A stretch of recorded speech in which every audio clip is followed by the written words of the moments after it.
রাসূলুল্লাহ সাল্লাল্লাহু আলাইহি ওয়াসাল্লাম বলেছেন, যে ব্যক্তি সকালবেলা ফজরের নামাজের পর এই জিকিরটা 10 বার পাঠ করবে এবং মাগরিবের পর 10 বার পাঠ করবে, আল্লাহ তাআলা তাকে সব ধরনের অনিষ্টতাকারী থেকে বাঁচিয়ে রাখবেন।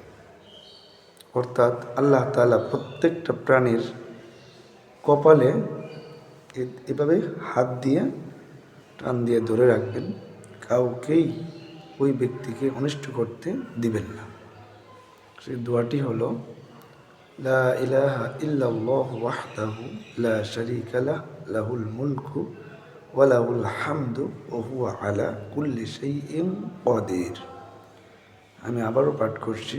এই দোয়াটি হলো, লা ইলাহা ইল্লাল্লাহু ওয়াহদাহু লা শারীকা লাহু লাহুল মুলকু ওয়া লাহুল হামদু ওয়া হুয়া আলা কুল্লি শাইইন কাদির। এই আমলটা সহিহ হাদিস দ্বারা প্রমাণিত। অতএব আমরা প্রত্যেকেই ফজরের নামাজ জামাতে পড়ব। নামাজের পরে এই দোয়াটা 10 বার পাঠ করব ইনশাআল্লাহ। আল্লাহ তাআলা আমাদের সবাইকে আমলের জিন্দেগি বানানোর তৌফিক দান করুন। আমিন।